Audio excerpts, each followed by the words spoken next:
Le développement des compétences par et pour le travail d'équipe. Si vous visionnez cette capsule, c'est probablement que vous œuvrez dans le monde de l'éducation.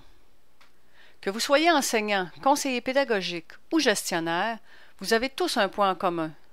Lequel, d'après vous? Besoin d'un indice? Ça ressemble parfois à un casse-tête.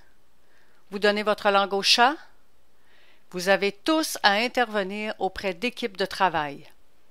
Des équipes que vous devez d'abord constituer, puis outiller, motiver et soutenir. Des équipes formées d'individus, comprendre ici de personnes différentes avec des caractéristiques et des personnalités différentes qui auront à discuter, solutionner des problèmes, prendre des décisions, organiser le travail et livrer une production. Comme intervenant, vous souhaitez qu'à travers ces activités, ils acquièrent de nouvelles connaissances et développent leur savoir-faire. Bien sûr, on vous a vanté les mérites du travail d'équipe. Des décisions prises en commun, favorisant l'adhésion et l'engagement des personnes impliquées. Des tâches réalisées en collaboration, ce qui permet de mettre les idées et l'énergie en commun et de profiter des forces et des intérêts de chacun. Une efficacité accrue, puisque les tâches sont réparties. Un partage des responsabilités, ce qui évite la pression sur quelques individus en particulier. Et un travail rendu plus agréable par l'ajout de l'aspect social, source de créativité et d'innovation. Toutefois, pour que le travail s'effectue dans l'harmonie et que les résultats attendus soient manifestes, le leader que vous êtes a un rôle important à jouer. Tel un chef d'orchestre qui connaît chacun des instruments dont il coordonne le jeu, vous devez guider les membres de votre équipe vers l'atteinte d'une maîtrise parfaite de leur habileté à jouer ensemble.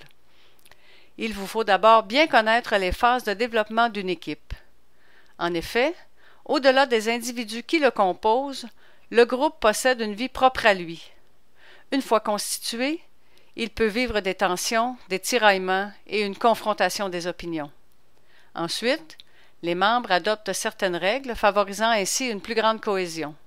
C'est là que le groupe, maintenant devenu une équipe, passe à la phase d'exécution, la plus productive de toutes. Le mandat est clair et les rôles bien définis. L'équipe est alors capable de résoudre les problèmes et de régler les conflits avec efficacité.